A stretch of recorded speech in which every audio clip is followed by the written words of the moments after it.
el que más te costó? No, nosotros por la lista de 35, que ahora se hicieron 23, tuvimos por ahí comparativas de la situación real de algunos jugadores, estableciendo también comparativas con el comportamiento que tuvieron en la selección en nuestro proceso y en algún proceso anterior. Y a la hora de definir también, tuvimos también en claro cómo comprendieron cada uno la idea que tuvimos nosotros de cuando llegamos. Así que en ese balance estuvo claro el por qué nos quedamos con esta cantidad de jugadores que por ahí nos van a representar. Y no, la verdad que en todos los lugares del campo hubo bastante análisis en relación a la lista final. Yo creo que llegamos a estos nombres después de haber hecho esa evaluación que te dije anteriormente.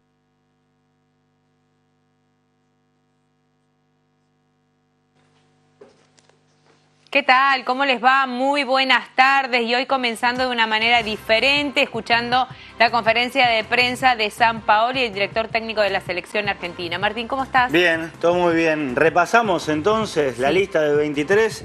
Repetimos, Sergio Romero, Franco Armani y Wilfredo Caballero, los 3 arqueros de la selección argentina. Defensores, Gabriel Mercado, Federico Facio, Nicolás Otamendi, Cristian Ansaldi, Nicolás Tagliafico y Marcos Rojo.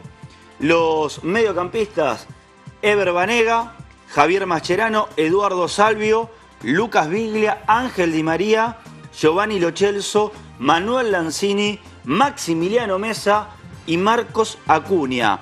Mientras que los delanteros, Lionel Messi, Sergio Agüero, Gonzalo Higuaín, Paulo Dybala y Cristian Pavón, la lista de Jorge Sampaoli. Estos serán los futbolistas que representen a la Argentina en el próximo Mundial de Rusia. Aquí destacados, obviamente, Rojo, el ex Estudiantes en la lista del Mundial, y Maximiliano Mesa, el ex Gimnasia, el hombre de Cacatí, metiéndose también en el Mundial de Rusia sobre el final, dando el batacazo. Otros nombres llamativos, por ejemplo el de Cristian Ansaldi, que es obviamente de esta lista el nombre que más hace llamar la atención, sobre todo por los jugadores que no habían sido convocados. Muy bien, Martín, este va a ser uno de los temas en un ratito con mayor ampliación de tu parte, por supuesto. Y ahora vamos a escuchar a la gobernadora de la provincia de Buenos Aires, María Eugenia Vidal, que brindó una entrevista al programa En la Cornisa de Luis Majul, en el que habló de todo, ¿no? De lo que tiene que ver con la negociación con el Fondo Monetario Internacional, con el tema de las tarifas, y también le dio a algunos dirigentes gremiales que están detenidos y otros que están siendo investigados. Acá hablábamos de los sueldos, de los salarios de los camioneros, pero en el caso de los auxiliares de portería, de SOEM, el sindicato de Balcedo, eran salarios muy bajos. Estamos hablando de personas que ganaban 10.000, 12.000 pesos. Y del otro lado un sindicalista millonario con chacras y con campos en Punta del Este y con aviones privados. Esto fue lo que pasó. La gente cada vez más pobre y estos dirigentes cada vez más ricos. Y creo que esto nos lleva, Luisa, en los días que vivimos en la Argentina, una profunda reflexión sobre, cuando hablamos de lo que le pasó a la Argentina, hablamos de lo que le pasó a la dirigencia argentina y sobre todo a estos dirigentes argentinos que llevaron al país a donde está. A mí me importan los alimentos, Luis, porque obviamente es lo que más pesa en el consumo de una familia, lo que una familia no puede dejar de consumir, y a mí me importa eso. Así que yo todavía no me voy a adelantar porque pedí un estudio para eso hace muy pocos días de que se fijó el valor del dólar, pero cuando la gente me empieza a decir, están aumentando, bueno, yo quiero saber por qué están aumentando. Si es un aumento lógico, si es un aumento natural que estaba previsto, si forma parte de su estructura de costos, o si lo que están haciendo es aprovechar que el dólar subió y aumentar los precios para tener más rentabilidad. O cubrirse. Exacto, cubrirse, pero ese cubrirse en la Argentina ya lo hemos vivido y ya sabemos que lo pagamos mal y lo pagamos todos.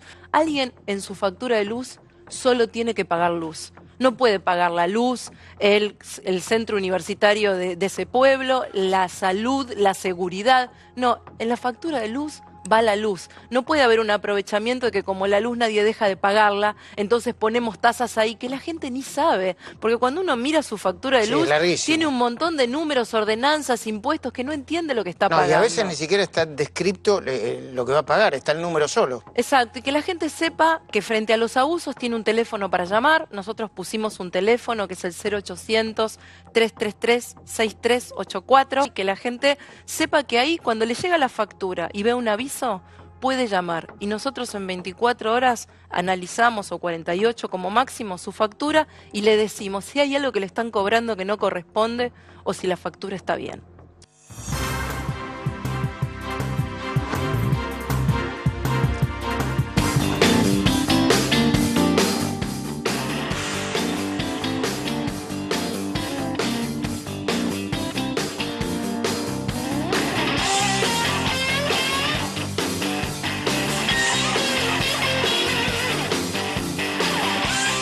Bien, los protagonistas de hoy vamos a estar hablando con nuestro invitado, Martín, la enfermedad del Alzheimer, ¿no? Sí, tal vez la enfermedad donde sufre más el entorno, la familia, que hasta el propio que tiene la enfermedad, pero lo charlaremos con el invitado de hoy, que es especialista, obviamente, y varias consultas más al respecto.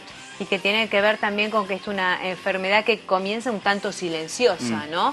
Sí. Con algunos síntomas que obviamente hay que tener en cuenta y que hay que recurrir al médico y hacer la consulta pertinente. Pero bueno, le damos la bienvenida al doctor Diego Sarasola. Él es especialista en neuropsiquiatría. ¿Qué tal, doctor? ¿Cómo le va? Gracias por venir. ¿Qué tal? Mucho gusto. Gracias por la invitación. Vamos a comenzar con una definición de qué es el Alzheimer. Bien, está bien empezar por ahí, porque hay mucha confusión al respecto. La enfermedad de Alzheimer es una enfermedad que nosotros llamamos neurodegenerativa, o sea, que produce una degeneración en las neuronas, que son las células que están en el cerebro. Sí. Digo esto porque es muy común confundir términos como demencia senil, arteriosclerosis, etc. La enfermedad de Alzheimer es una enfermedad específica, que conforme avanza genera un cuadro que se llama demencia. Bien. En realidad, demencia es un término mucho más amplio, que abarca cierto nivel de deterioro y que puede involucrar otras causas. Hay demencia por causa vascular, demencia del pugilista, del boxeador, hay una demencia por alcohol. Pero la enfermedad de Alzheimer en sí mismo es una enfermedad que afecta al cerebro. Bien. Doctor, ¿y es una enfermedad que aparece con qué tipo de síntomas? En realidad es una enfermedad que aparece con una enorme variedad de síntomas. Clásicamente, y lo más frecuente, es que aparezca con olvidos. Bien. O sea, si uno tuviera que hacer una especie de escala de los síntomas que pueden aparecer, aparece con olvidos, con alguna dificultad para encontrar las palabras. Lo que pasa es que cuando uno dice esto, cunde el pánico, porque todos tenemos momentos de olvidos o que no nos sale algún término. A esto lo llamamos anomia. Anomia es perder la etiqueta del término. Yo puedo no conocer la palabra vaso o copa, Sí. o no salirme, pero igual sé lo que es una copa, sé lo que es un vaso, sé el contenido, sé el significado. Entonces los olvidos, las anomias, y muchas veces ocurre con cambios de carácter. Personas que siempre se manejaron de cierto modo empiezan a manejarse de un modo distinto. Lo que sí es importante aclarar es que ninguno de estos síntomas tiene especificidad. O sea que no es que la aparición de este síntoma es sinónimo de que tiene esa enfermedad.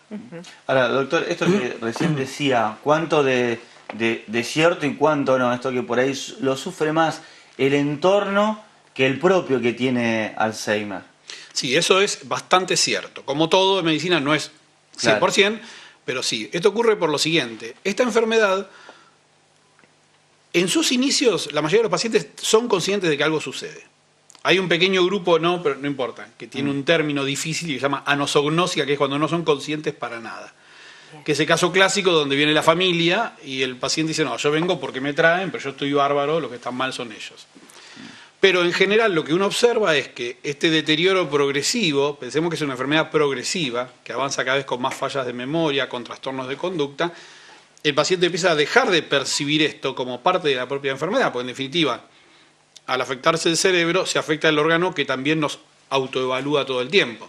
Entonces el paciente no es consciente, y ahí viene esto tan correcto de decir que en general termina siendo sufrida mucho más por todo el entorno que por el paciente en sí mismo. Y hay cierto grado de conciencia del que sufre el Alzheimer. Digo, cuando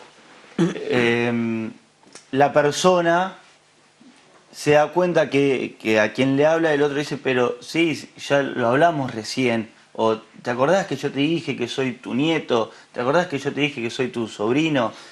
Ahí hay cierto grado de conciencia o no, la enfermedad Bien. te limita también en ese La enfermedad aspecto. limita, sin dudas, pero hay que tener en cuenta que la conciencia de enfermedad no es blanco-negro, no es un interruptor de luz que uno tiene conciencia, lo apaga y no tiene más conciencia, es un degradé.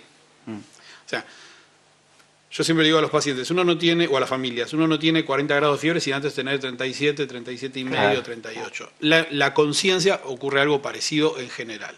O sea, generalmente el paciente al principio, de hecho, sobre todo si tuvo familiares que lo padecieron, dicen, che, yo me estoy olvidando. Es más, muchas veces vienen pacientes que no tienen enfermedad de Alzheimer, tienen olvidos por estrés o por las múltiples causas que pueden causar olvidos, pero el solo hecho de tener un paciente le desencadena la alarma. Claro. En el caso específico de los que sí tienen enfermedad de Alzheimer, al principio sí. Y a veces no tienen conciencia de enfermedad en el sentido completo del término. Yo soy médico, si a mí me diagnostican una enfermedad, yo sé bastante lo que implica, lo que significa el pronóstico, pero tienen lo que llamamos conciencia de síntoma. Se olvidan y dicen, pucha, qué mal estoy. La verdad, si yo siempre me acordaba y se angustian, se ponen mal, entonces tienen conciencia de síntoma. Esto es caso por caso. Lo que uno le explica a la familia, sobre todo, que esto es lo más importante, es que no tienen que remarcar eso. O sea, no es una... Uno entiende que esto ocurre, ¿no? Claro. Pero no es una buena respuesta a él, pero te lo acabo de preguntar, pero me lo acabas de decir. Uno, de hecho, en estas enfermedades trabaja, te diría, casi más con la familia que con el paciente en sí mismo, por esto que acabas de decir. Doctor, ¿y a qué se debe, más o menos por lo que uno lee o se informa, que tienen recuerdos de hace 40 años y no de lo que sucedió hace un rato? Bien, eso es correcto, primero. Nosotros decimos como norma orientativa que se olvidan de adelante para atrás, o sea, se olvidan lo más reciente y por eso mucha gente dice, no, yo me acuerdo bárbaro. Hablan de la infancia, los que son inmigrantes hablan de su pueblo natal. Esto ocurre porque las primeras estructuras cerebrales implicadas en la enfermedad y afectadas son las que elaboran el recuerdo reciente. Digamos, hay que entender cómo funciona la memoria. Este hecho que estamos hablando nosotros ahora, en algún momento ustedes van a empezar a recordarlo, forma parte del recuerdo reciente. Quizás no recuerden la charla exacta, quizás recuerden que yo tenía guardapolvo o no, quizás no recuerden mi nombre, pero van a recordar el hecho.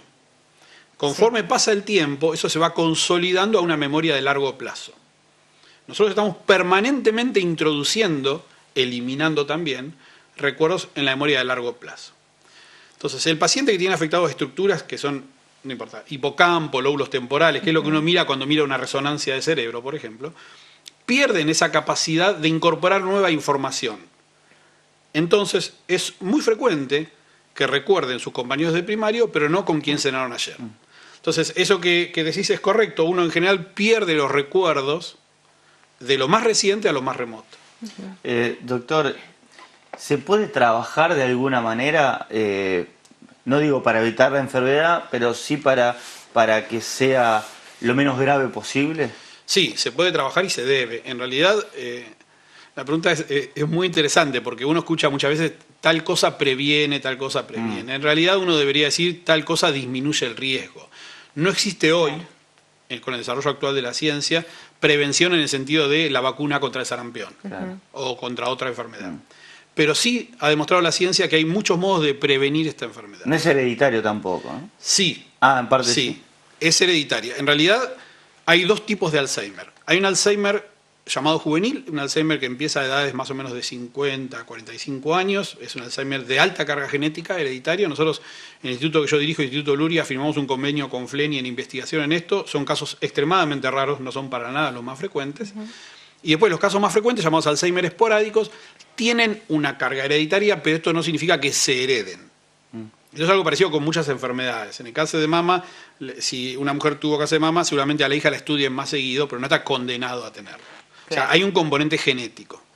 Pero lo que sabemos hoy, y esto es muy interesante en base a la pregunta que me haces, que no lo sabíamos hace solamente 20 años, es que los factores de prevención, que antes pensamos que eran cardiovasculares nada más, hipertensión, obesidad, diabetes, sedentarismo, también son factores de prevención en la enfermedad de Alzheimer.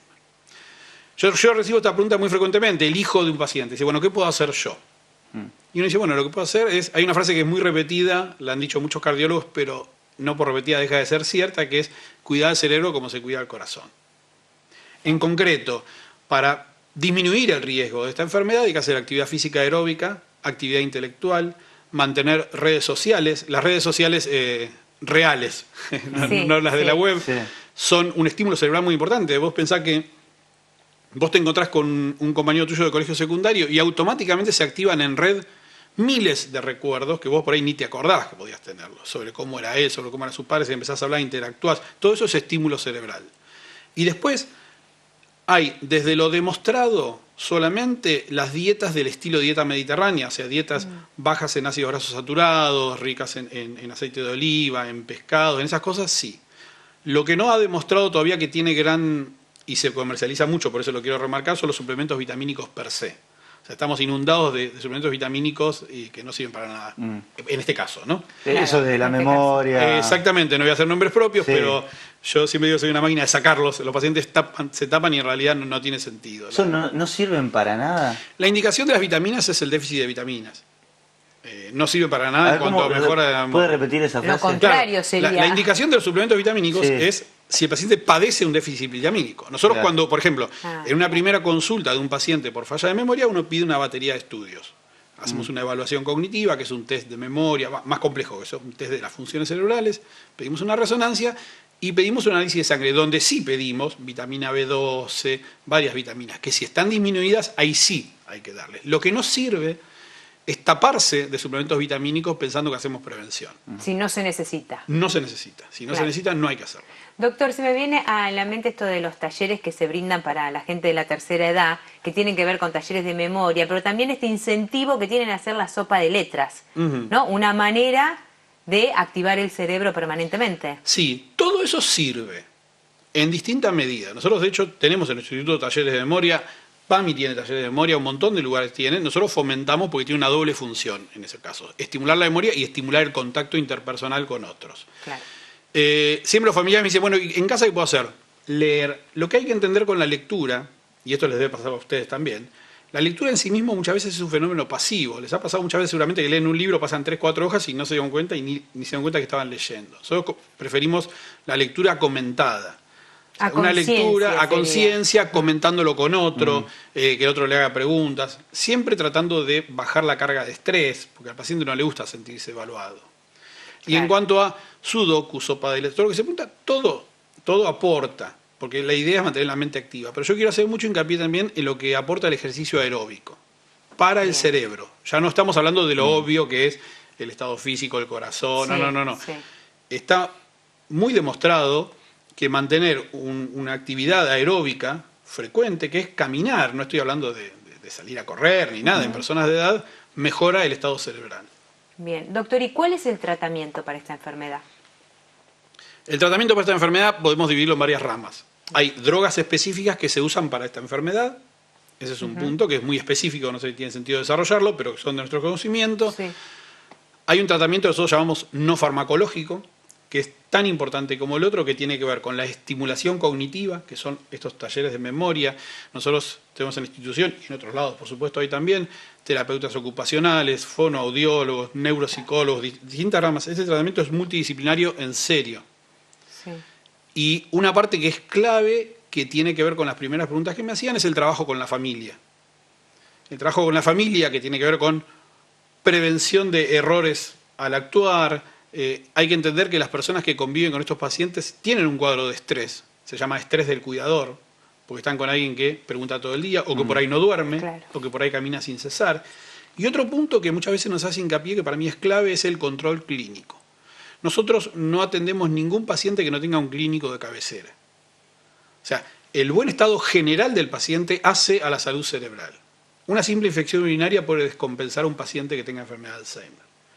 Entonces, es muy importante volver al viejo concepto de la medicina tradicional, en que la persona es una persona, no es un estómago, un corazón, un cerebro. Entonces, cualquier alteración, insisto, una infección urinaria, un cuadro de deshidratación, muy común en los ancianos, puede generar una recaída de su cuadro general. Pero todo esto que decía, la droga, o bueno, los ejercicios, ¿qué es lo que hacen? ¿Ayudan a sobrellevar mejor la enfermedad? Sí, todo está bien, porque no lo había aclarado, está muy bien. no hay ningún tratamiento curativo. Uno acompaña a la enfermedad para dar la mejor calidad de vida posible. Pero esto hay que aclararlo bien porque no es poco.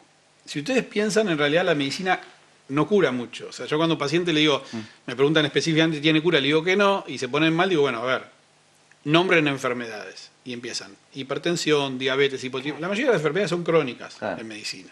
Salvo algunas infecciones, algunos tumores, algo que se resuelva por cirugía. En general, el médico debe acompañar ese padecimiento con la mejor calidad de vida posible. Lo que pasa es que lo que sí tenemos hoy son herramientas que retrasan parte de la evolución. Entonces, retrasar la evolución en una persona de 80 años no es poca cosa. Y mejorar la calidad de vida del paciente y del entorno. Pero sí es cierto que no tiene tratamiento curativo. Claro, porque en realidad son enfermedades que generan como cierto temor o pánico cuando uno las nombra nomás. Y en realidad el ejemplo que usted dio recién de la hipertensión, la diabetes, que son enfermedades crónicas, estamos exactamente en lo mismo, ¿no? Y se apunta a mejorar la calidad de vida del paciente. Apuntamos a que, sí, es cierto que en lo que dije, tanto hipertensión como diabetes, uno ha logrado mucho avance y mucho tiempo de normalidad. Pero lo que es cierto también es que hay palabras muy duras en medicina. Alzheimer, epilepsia, cáncer. Son palabras que tienen un peso específico muy grande. Por eso hay que tener mucho cuidado cuando uno los dice y mucho cuidado cuando uno los diagnostica. Porque tienen un peso real y un peso simbólico. Claro. Toda la gente tiene una idea de Alzheimer que quizás no sea la correcta. Muchos lo asocian a locura, muchos lo asocian a incontinencia. Entonces, la enfermedad de Alzheimer es una enfermedad que puede tener síntomas psicóticos, que puede generar incontinencia en algún paciente, pero no significa exactamente eso. Ni que sea la totalidad de los casos tampoco. No, en absoluto. Claro. Por eso es tan difícil a veces hablar. O nosotros tenemos siempre una lucha, los médicos, ustedes lo sabrán muy bien, con Google, porque un paciente tiene 3 síntomas, los pone en Google y ya tiene el diagnóstico. Sí. Y esto no es cierto. Uno siempre dice, uno no puede prohibirle a un paciente que acceda a eso porque está en nuestra vida. Ya. Antes de Google, igual estamos todos, ¿no? Porque todos somos médicos. Por supuesto. Sí, son muy pocos los que todos tienen opinamos. el título, pero todos somos médicos. No porque a mi tía le pasó, no porque yo tuve una vez algo parecido, y enseguida diagnosticamos, damos De hecho, remedio, todo. hay una cosa muy importante que vos hiciste hincapié recién, que es, aún si vos tuvieras un familiar con una enfermedad bien diagnosticada por un médico capacitado, etcétera, eso no significa que sea representativo de este otro paciente que tengo yo. Claro, tal cual. Entonces todos somos médicos juega en esto. Tómate esto, si a mi tía se lo dieron y anduvo bárbaro. Nosotros luchamos todo el tiempo esto. Lo entendemos, lo que no tiene que hacer nunca un médico es enojarse con el paciente o la familia, porque también es una tendencia natural. El cerebro funciona por asociaciones. Si A le siguió B, yo creo que A produjo B. Y esto no es así siempre. Y C es el remedio. Exactamente. Y además estamos formados en una sociedad que nos pide soluciones rápidas. O sea, es muy frustrante para un paciente que venga a verme porque el paciente no puede dormir, que yo no le dé algo que le haga dormir al otro día. Claro. Entonces eso involucra otra cosa que nos está faltando en el quehacer médico, que es tiempo. Doctor, Tiempo ¿y para hablar. han aumentado los casos de Alzheimer? ¿Se mantuvieron estos últimos años? No, han aumentado. Han aumentado por varios motivos. El primero es que se conoce más y se diagnostica más. Claro. Con programas como difusión, el nombre, se habla mucho más hoy que hace 20 años. Pero la otra causa es que es una enfermedad que está directamente relacionada con la edad. El principal factor de riesgo para esta enfermedad es la edad. Por lo tanto, conforme la humanidad vive más, que es lo que ocurre, hay más casos. Para darles una idea del impacto que esto genera, hace 4 años yo tuve la suerte de estar en el Congreso Mundial de Alzheimer en París, y el cierre lo hizo Sarkozy. O sea, el presidente de la nación fue a hablar, porque esto es un impacto económico gigantesco. De hecho, muchos lo llaman la pandemia del siglo XXI, que tiene relación con que, bueno, vivimos más. Ustedes piensen que si tomamos todo el grupo de población de mayores de 85 años, aproximadamente del 45 al 50% ya tiene enfermedad de Alzheimer. Entonces, es una consecuencia lógica de la prolongación. Hemos prolongado la vida, tenemos que pensar con qué calidad de vida lo prolongamos. Claro. Doctor, muchas gracias, la verdad que es muy interesante. No, gracias a ustedes por la invitación. Hacemos una pequeña pausa. Una pausa muy chiquita, ya regresamos con nuestro magazine.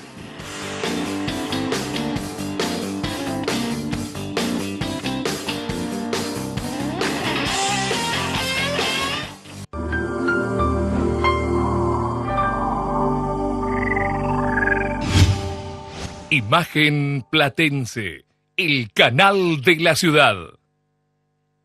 El Día te regala una casa de Viviendas Estilo. En Diario El Día podés encontrar los cupones y la cuponera. Participar es muy sencillo. Recortá los 3 cupones numerados que se publicarán en Diario El Día. Completalos con tus datos. Con Diario El Día, participá y ganá una casa de Viviendas Estilo. El sorteo se realizará el 29 de junio. Resumen hípico. Un programa de Pato Álvarez con los resultados de todas las carreras del Hipódromo de La Plata. Resumen hípico. Martes y jueves a las 23 por Imagen Platense, el canal de la ciudad. En más de 300 comercios del Gran La Plata y la costa atlántica hay descuentos para los socios del Club El Día. Hágase socio llamando al teléfono 412-0123. 412-0123.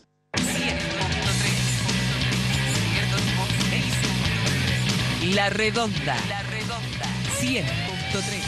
Fútbol todos los días. Los miércoles a las 23, firma y aclaración. El programa de Martín Mendinueta hecho con historias de vida. Los miércoles a las 23 por Imagen Platense, el canal de la ciudad.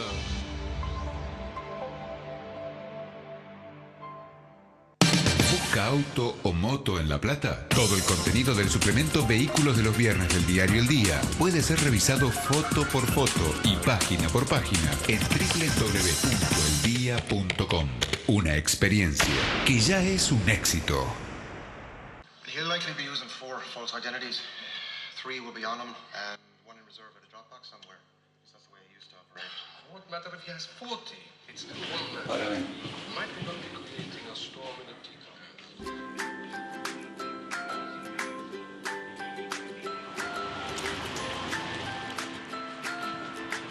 Pablo, hay pronóstico de lluvia, no saques la basura.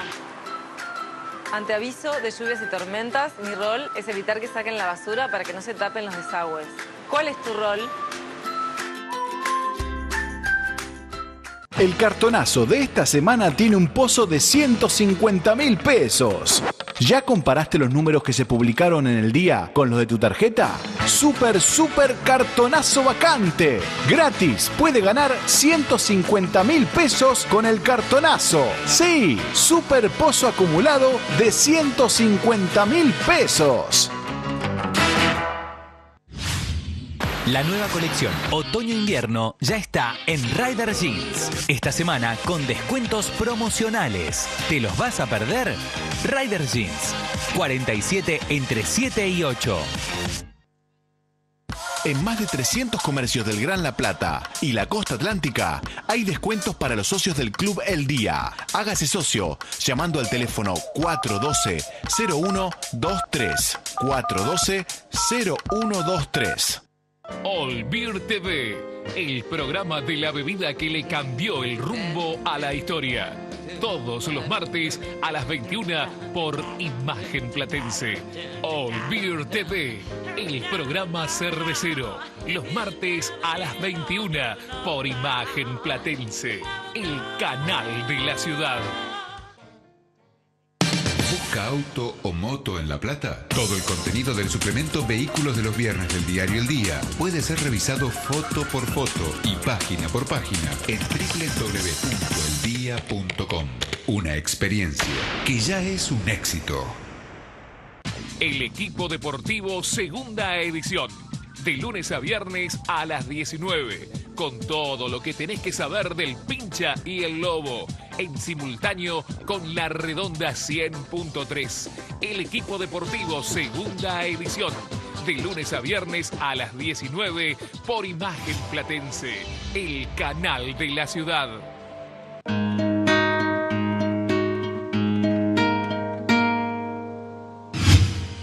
Imagen Platense. El canal de la ciudad.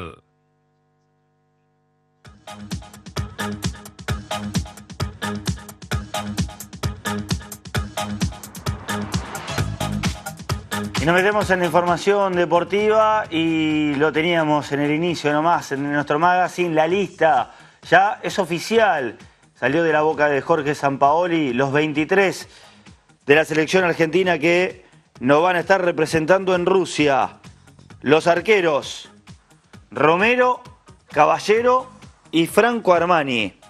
Los defensores, Gabriel Mercado, Cristian Ansaldi, Nicolás Otamendi, Federico Facio, Marcos Rojo, Tagliafico y Acuña. Los mediocampistas, Mascherano, Salvio, Biglia, Lo Celso, Vanega, Lanzini, Maximiliano Mesa, Di María y Cristian Pavón. Mientras que los delanteros, Lionel Messi, Paulo Dybala, Gonzalo Higuaín y Sergio Agüero. Los 23 seleccionados para ir a jugar el Mundial de Rusia, que va a comenzar en menos de un mes. La Argentina ya con todo listo para disputar el Mundial que se va a jugar en Rusia, con novedades importantes, con la presencia de Ansaldi, con la presencia de Armani y la salida de Guzmán, que fue siempre el segundo arquero y que ahora termina siendo el cuarto arquero, con la ausencia de mediocampistas como Pizarro, de Craneviter, la presencia de Cristian Pavón, la ausencia de Centurión. Bueno, nombres importantes, algunos que están, otros que faltan. Lo cierto es que Sampaoli ya ha dado la lista de 23 para el próximo Mundial. Y metiéndonos en el ámbito local, lo que si bien es muy importante para Estudiantes, el jueves 19-15 con la chance, la última chance de buscar los octavos de final de la Copa Libertadores. Estudiantes debe ganar y debe ganar por 2 goles frente a Nacional de Montevideo si quiere avanzar en la Copa y no jugar la Copa Sudamericana, que parece si queda en el tercer lugar, que es lo más probable si no consigue el primer objetivo. Habló hace instante nada más Mariano Andújar, el técnico del Pincha, y habló de que se mantiene la ilusión para que Estudiantes pueda revertir la historia. Bien, nos preparamos bien, con mucha ilusión, con expectativas de poder cerrar el año delante de nuestra gente con algo positivo. Y el descanso estos días que quedaron en el medio, yo creo que nos hizo bien para que el chino pueda trabajar y hacer lo que él tiene pensado, más que nada. Y bueno, vamos con expectativas y con ilusión. Vamos a tener que tener, al contrario, paciencia, porque el partido se puede resolver hasta el minuto 90. Entonces, creo que tenemos que ir con determinación, obviamente, para buscar el resultado que nos sirve, pero la ansiedad muchas veces te puede jugar en contra y el partido dura más que 10 minutos. Entonces, tenemos que ir con otra cabeza, pensando en hacer un partido inteligente, algo que nos sirva y que se vaya poniendo de nuestro lado. Yo al contrario, yo creo que no un resultado positivo, como creo que podemos conseguir, no va a mejorar un torneo malo que hicimos. Son dos cosas diferentes, uno va por un lado, el otro va por el otro. Eran torneos completamente distintos, entonces bueno, uno no puede mejorar al otro y viceversa, ¿no? Y lo mío no lo sé, yo tengo un año más de contrato, habrá que sentarse a hablar un montón de cosas, pero bueno, quedará para después del partido. Hoy lo importante es como siempre, no, siempre lo importante es el club, está por encima de todos, y bueno, ya con esa premisa queda todo para después del partido del jueves.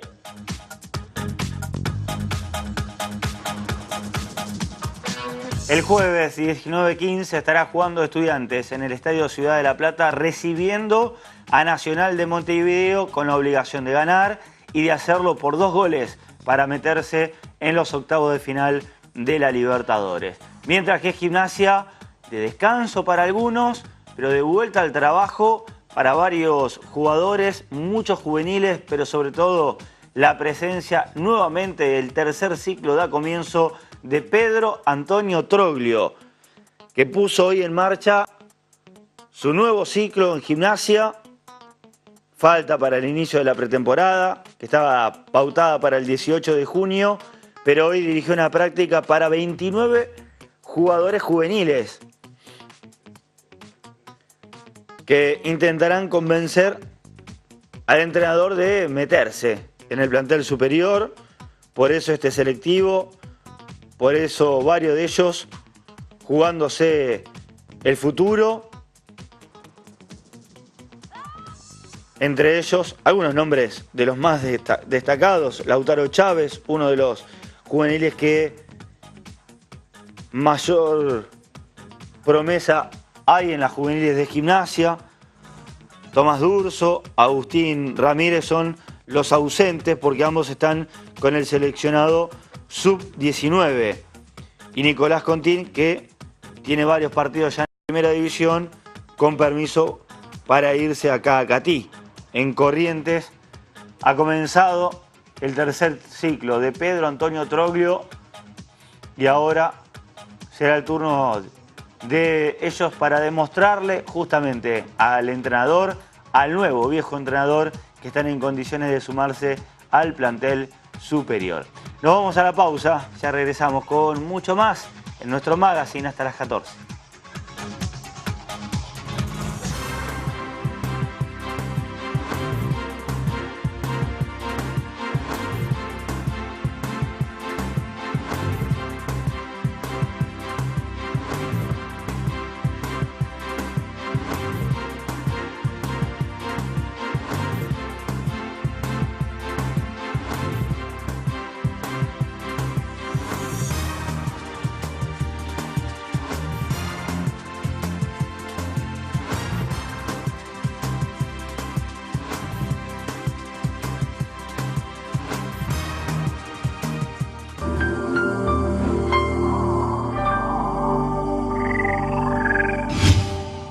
Imagen Platense, el canal de la ciudad. El Día te regala una casa de Viviendas Estilo. En Diario El Día podés encontrar los cupones y la cuponera. Participar es muy sencillo. Recortá los 3 cupones numerados que se publicarán en Diario El Día. Completalos con tus datos. Con Diario El Día, participá y ganá una casa de Viviendas Estilo. El sorteo se realizará el 29 de junio. Resumen hípico. Un programa de Pato Álvarez con los resultados de todas las carreras del Hipódromo de La Plata. Resumen hípico. Martes y jueves a las 23 por Imagen Platense, el canal de la ciudad. En más de 300 comercios del Gran La Plata y la costa atlántica hay descuentos para los socios del Club El Día. Hágase socio llamando al teléfono 412-0123. 412-0123.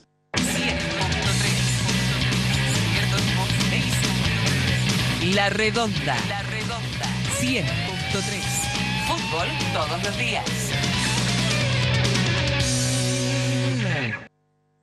Los miércoles a las 23, Firma y Aclaración. El programa de Martín Mendinueta hecho con historias de vida. Los miércoles a las 23 por Imagen Platense, el canal de la ciudad.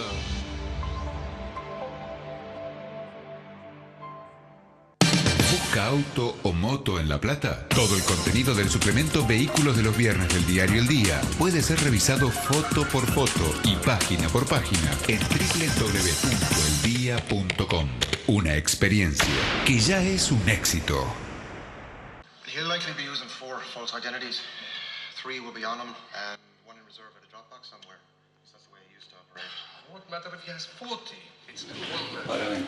Might be not be creating a storm in a teacup.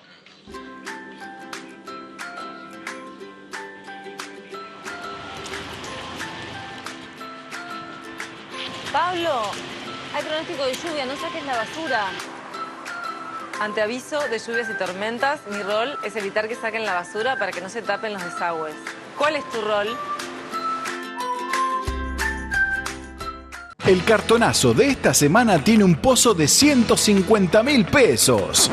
¿Ya comparaste los números que se publicaron en el día con los de tu tarjeta? ¡Super cartonazo vacante! ¡Gratis! Puede ganar 150.000 pesos con el cartonazo. ¡Sí! ¡Super pozo acumulado de 150.000 pesos!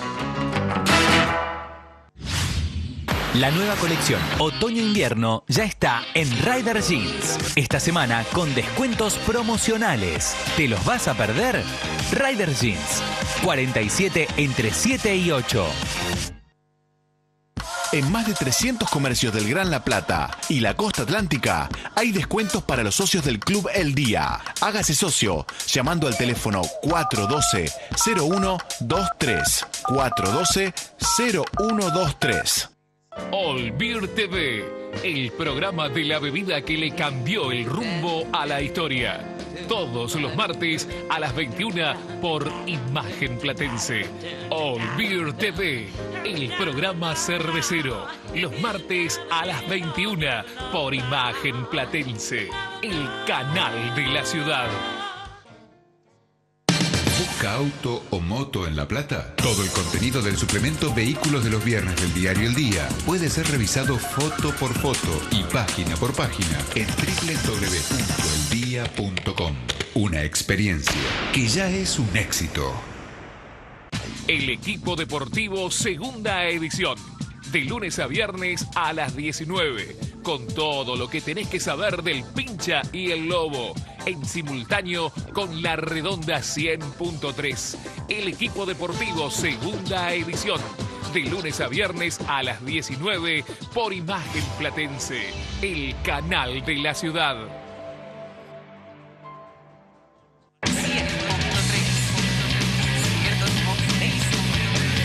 La Redonda. 100.3. Fútbol todos los días.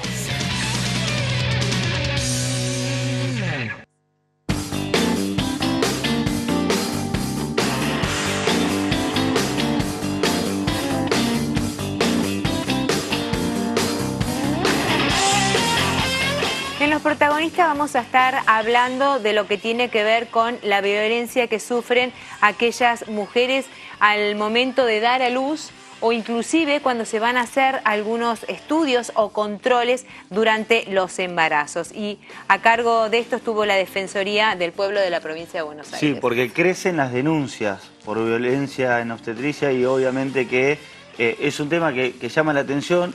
Yo creo que no tiene la difusión que debiera tener. Bueno, y desde nuestro lugar tratamos de también a ver si todos o entre todos tomamos conciencia de lo que se vive.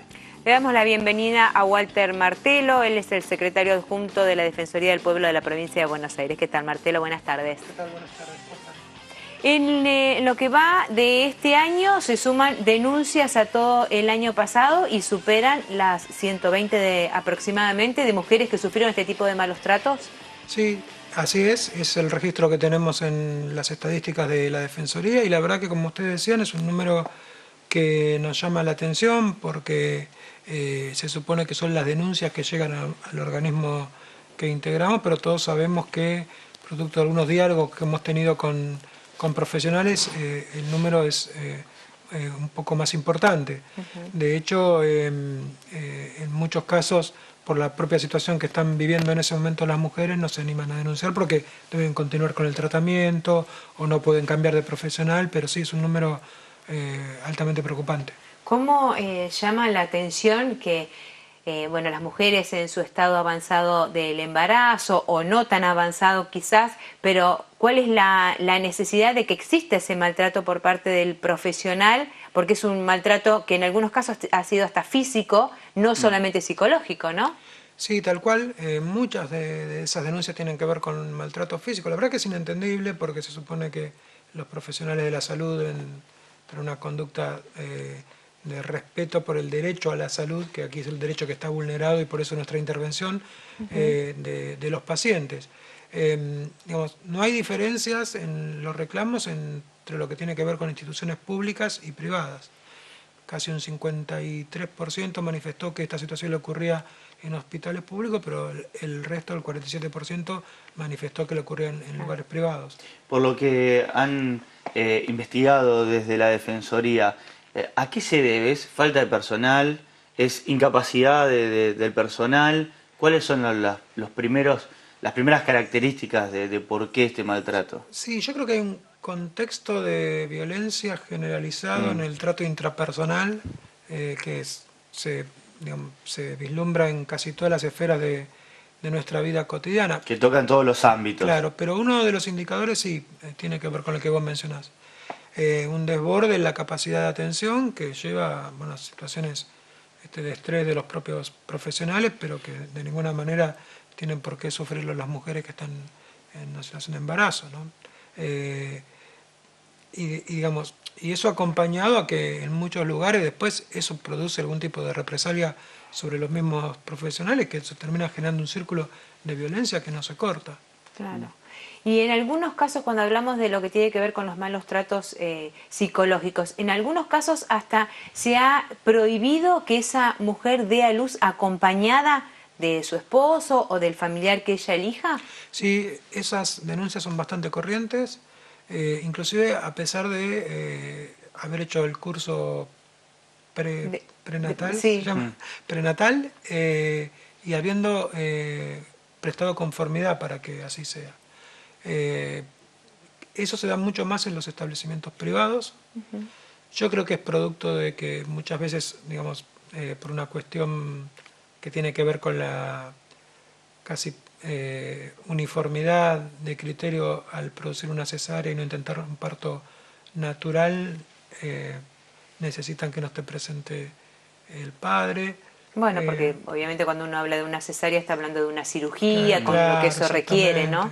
Pero muchas veces en situaciones que han sido programadas, inclusive se ha cercenado el derecho de acompañamiento del padre o la pareja de la...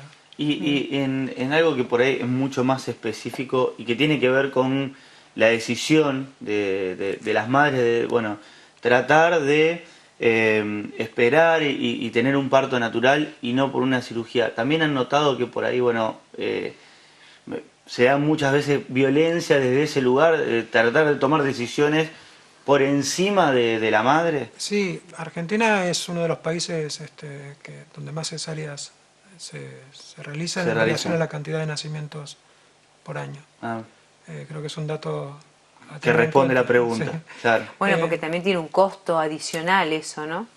Me parece que hay un círculo ahí que, digamos, en eso sí los hospitales públicos tienen una capacidad de espera y de inducción al parto natural, claro, que no se ve muy frecuente en los hospitales privados o en las clínicas privadas. ¿Y eso por qué? En los hospitales públicos solo por una cuestión por el negocio. Por el negocio. Yo creo que está muy vinculado. Cuando uno interroga, obviamente nadie reconoce que es por una cuestión económica, sino porque es una cuestión sanitaria.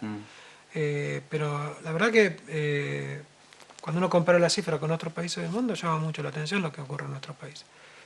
Yo no creo que sea solamente por una cuestión sanitaria, aunque entiendo cuestiones de garantizar el derecho a la vida del niño y todo, pero me parece que ahí hay una cuestión de aspecto de resolver rápidamente, una cuestión que por ahí con mayor inducción y algunas mecánicas se podría dar en otro modo. Sí, hay casos como muy puntuales en realidad en los que corre un riesgo importante el bebé, entonces se recurre a la cesárea, o que es una criatura muy grande de tamaño, entonces también se cuida en ese sentido a la mamá, pero bueno, es verdad que antes, en otras épocas, no existía. Nacían igual. No existían, claro. Sí, por eso uno entiende la evolución en este caso de la ciencia, en el sentido de garantizar el nacimiento del bebé, pero los números llaman poderosamente la atención. Reitero, no porque, pero sí comparado con lo que ocurre en otros lugares, inclusive de Latinoamérica, ¿no? Y no es porque la ciencia en otros lugares de Latinoamérica esté menos desarrollada, ni porque producto de que no se da la situación del parto natural, haya más mortalidad prenatal, si se quiere, o perinatal, pero llama la atención lo que ocurre en la Argentina. Estas denuncias, ¿se llevan después también a hacer la denuncia policial o solamente queda en la expresión de molestia por parte de la familia o de la madre misma? No, la mayoría de los casos la gente concurre a la Defensoría tratando de que la acompañemos en una instancia de denuncia judicial. Sí, judicial.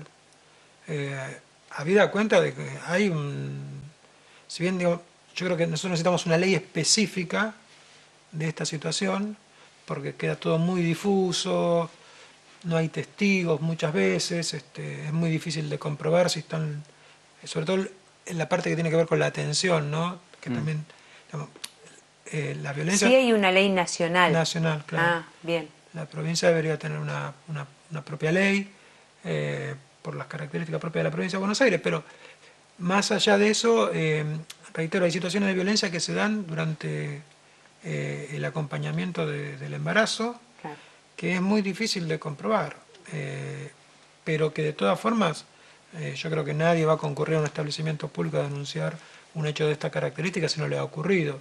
Y si fuera así sería el menor de los casos. 112 casos en un año es casi un caso cada 2 días. Para la Defensoría del Pueblo es un número importante. Sí, importante. Sí. Martelo, ¿y las denuncias hacia los profesionales son varones o son mujeres en su mayoría?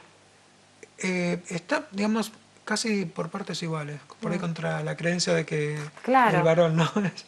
Sí, o como que por ahí a la hora que no tengo, por supuesto, nada en contra, digo, del médico ginecólogo, pero sí digo, a lo mejor como la mujer uno mostraría como una cierta sensibilidad y en realidad es parejo. Sí, hay una pequeña variación en general, pero no creo que incida demasiado en la cuestión de género. Con lo cual es más llamativo también. Yo comparto con vos. Se supone que la mujer, por sus propias vivencias personales, debería tener un nivel de sensibilidad un poco más alto. Claro, podemos afirmar que es erróneo casi pensar esto. Sí, a mí me sorprendió igual que a vos. Claro, uno piensa, hasta por lógica, otro entendimiento, bueno, otros tiempos, ¿no? Que por ahí... Sí, la comprensión de lo que pasa en el cuerpo exactamente, de la mujer, femenino, claro, tal cual.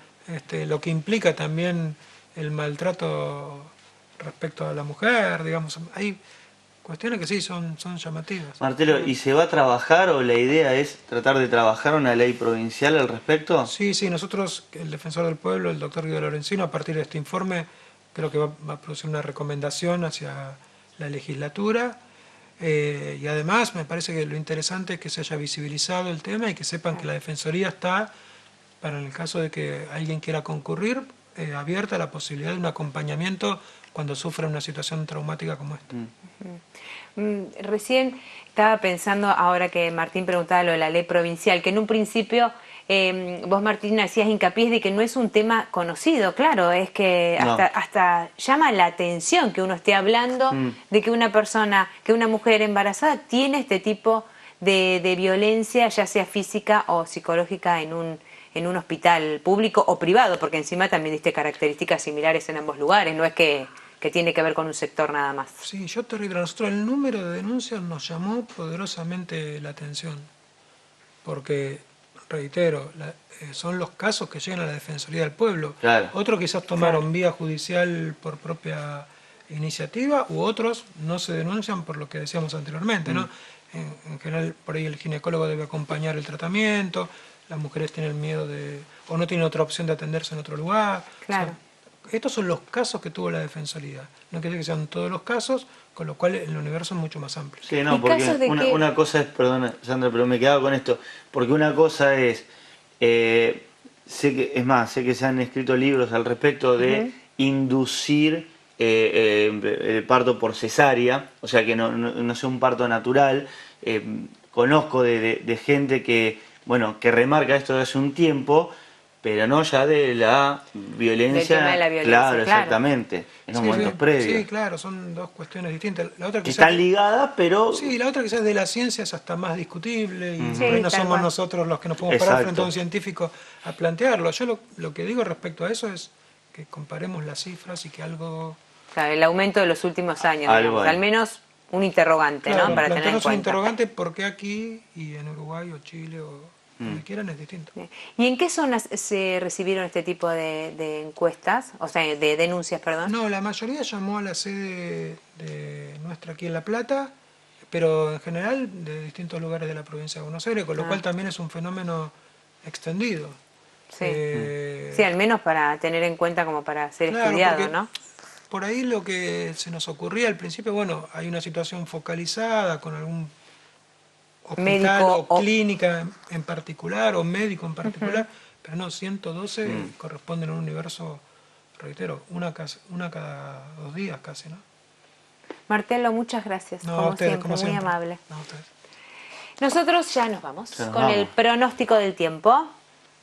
Temperatura actual, 17 grados 5 décimas, un sol que aparece por momentos, Sí. no está así como fijo y está Hace más fresco. agradable, cuando aparece hace más agradable el clima, obviamente. Y cómo ¿no? cuesta adaptarse al frío, pero bueno, ya está. Ya estamos. Ya está instalado. Sí, sí, aguantó bastante, no nos podemos quejar. A ver los próximos días, lo que se viene. Mañana martes, mínima de 8, máxima de 15 grados con cielo algo nublado, lo mismo que para el miércoles. 8 de mínima, 16 la máxima. Y el jueves también 10 de mínima, 18 grados como máxima.